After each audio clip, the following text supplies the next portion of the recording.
The BMW M4 Convertible is an amazing winter-beating super drop top. Now in LCI, guys, it has standard all-wheel drive, more power, and some refinements that make it even better than before. And don't you just love this velvet orchid paint job? It's a BMW individual color, but it sets the car off so well. Today I'm going to try to find out if you can drive one of these cars with the top down in winter. Now normally you can buy one of these with a neck warmer that blows hot air into the back of your neck. This is a system that Mercedes patented a few years ago and called it Air Scarf. For whatever reason, this very well equipped press test fleet example doesn't have that feature.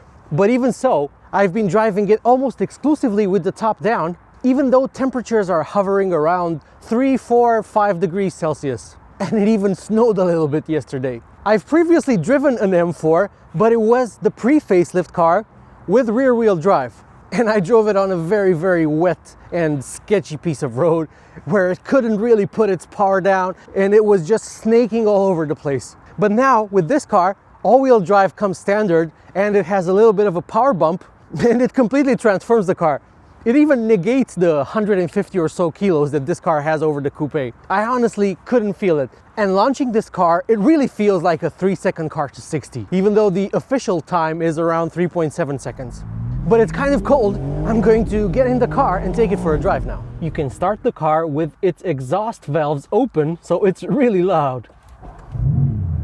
There's no seatbelt butler to bring the seatbelt close to you, so you kind of have to reach over to get it.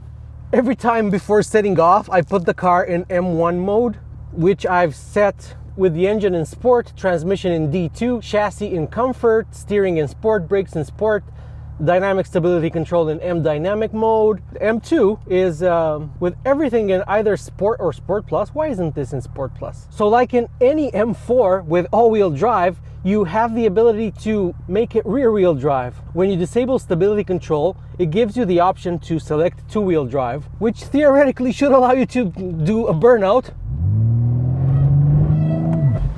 which I just did, only briefly. It's wet outside. No harm, no foul. I'll put it back in four-wheel drive sport, put the stability control back in M dynamic mode, which is how I've been keeping it for the last few days. I also have to mention this amazing M-style shifter, which tries to mimic a manual when you put it in reverse. So you pull it towards you and then you push it up, just like you would in a manual car. And to put it in drive, you just knock it to the right. And if you want to put it in manual mode, you knock it to the right again, or to toggle between manual and automatic.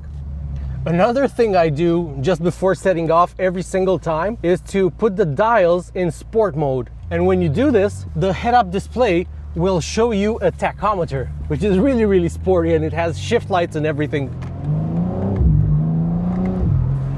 Oh, I didn't know why it was so windy. I have to put the deflector up. Ah, that's so much better. I took this car to a mountain road yesterday, and it was really at home there. This is about 150 kilograms heavier than the hardtop. So it's nudging 2 tons. It's over 2 tons with heavyweights such as myself on board, but you don't feel it. This is a trick that BMW keeps pulling over and over again with these cars.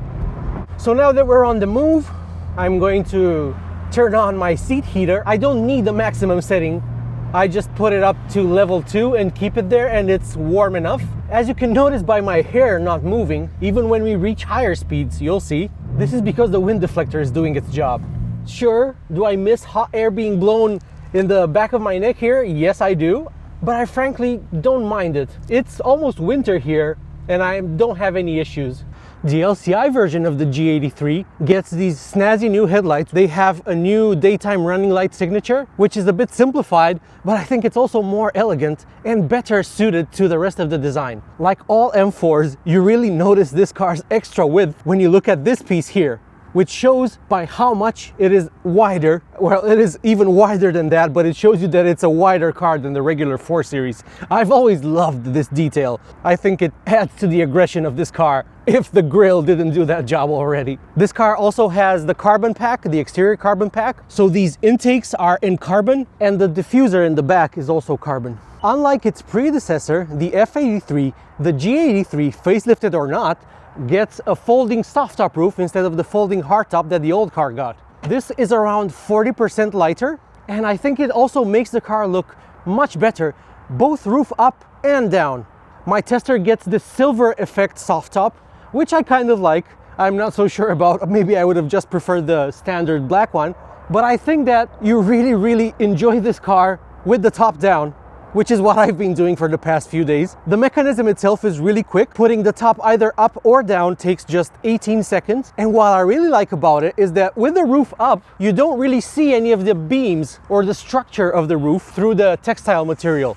It just looks super sharp and straight, and like it has panels underneath it, which it probably does now that I think of it. I also like the fact that the rear glass is glass. It's not one of those crappy plastic back windows that fades over time and it becomes opaque as it's bombarded by the sun for years. And it makes this car better suited to being left outdoors. You can get the facelifted M4 with these really snazzy looking laser rear light clusters that it inherited from the old CS, the M4 CS. You get these very nice curving light strips that go all the way through the light. Well, there's a split here because this is where you open the trunk, but it's still really cool. What I will say though is that at night you don't really notice the lines so much as you do this part here that lights up in the lower part of the cluster, which says BMW laser, and you don't so much notice the lights themselves, the lines themselves rather. It just looks like it has a very small and thin light here in the corner.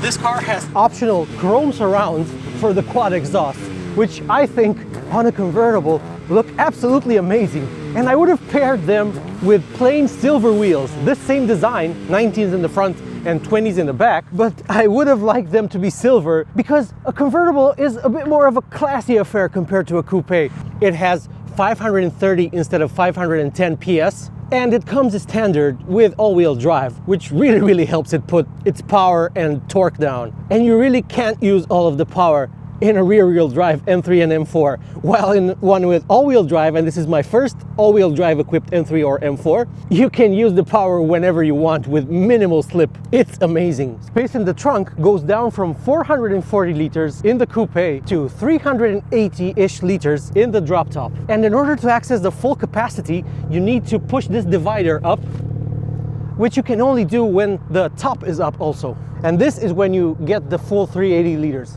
The monster under the hood is the same S58 engine as in the pre-LCI car, but in all-wheel drive equipped vehicles, power is up to 530 PS. Torque remains the same, but it maintains peak torque 250 RPM higher. So instead of going to 5500 RPM, peak torque is now kept from 2500 all the way to 5750. And when you find an empty bit of road,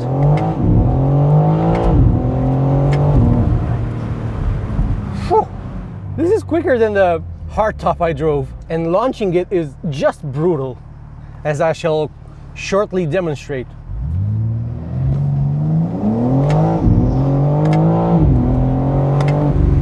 This is so satisfying and far less sketchy than any rear-wheel drive M4 or M3 that I've driven. It just grips and goes.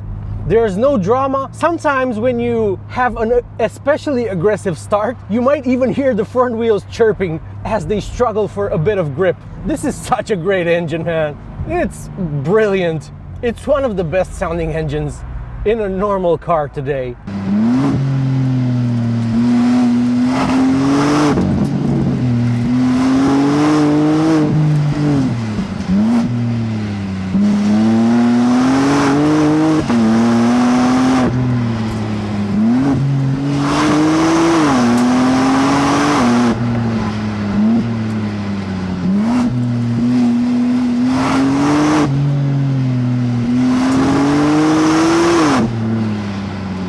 So it's 7.5 degrees Celsius out now, and I have the heater set to 22.5 degrees Celsius, and the ventilation is on low. If I had this car, the convertible, I would totally drive it like this all throughout winter. BMW did something with the steering wheel, this revised M steering wheel. It feels better than before, but I can't quite put my fingers on why. Or I can put my fingers on why, I just don't know why. It feels so great in the hand, and with the heater turned on, it's such a nice thing to hold on to. Whenever you upshift while accelerating hard, it sounds like there's some sort of explosion going on behind you.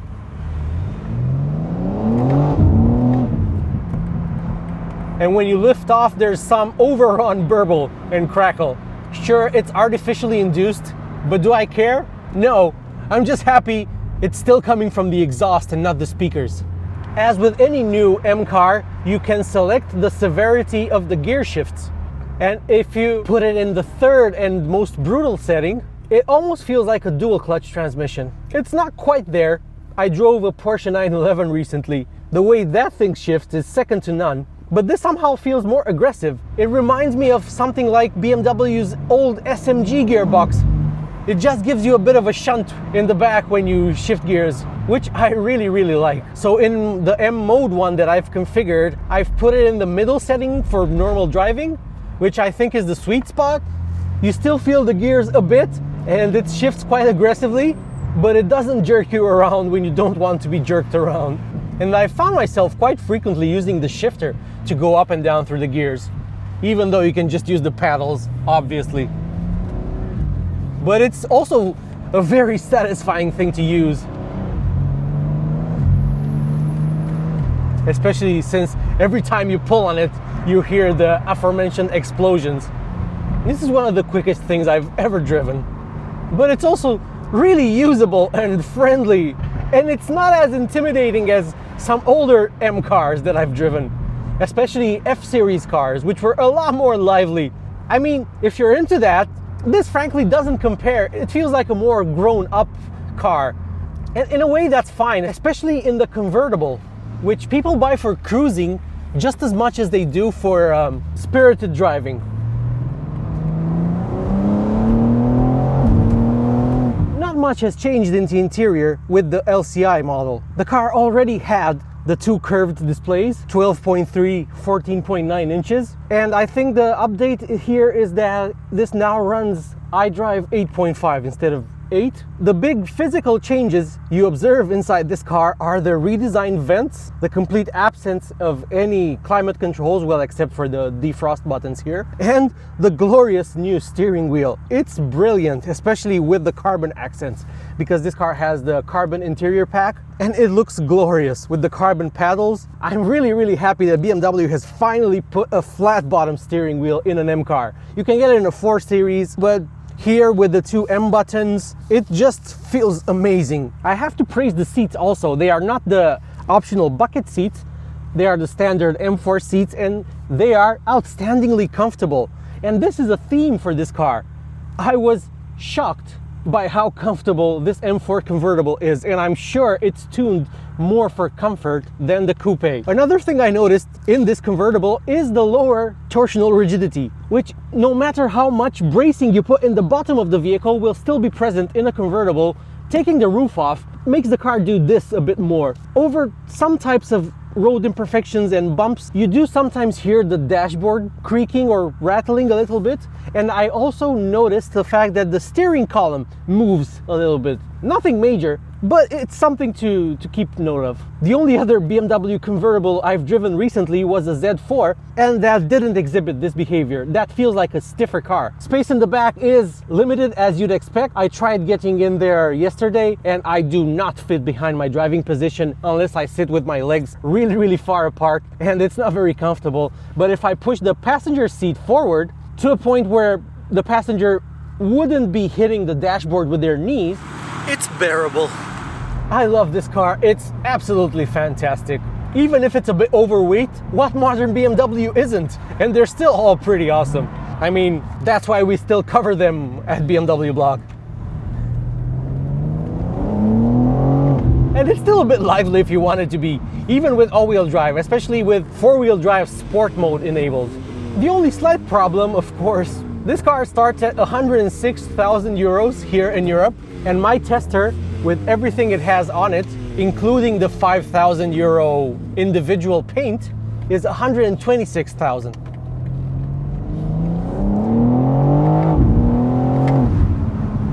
And sure, it's a lot, but you're also getting one of the great driving experiences that you can have in a modern car. And with the top down, you can just hear the exhaust so much better. As an audible experience, this trumps the coupe for sure. It's not quite as focused, but it doesn't need to be.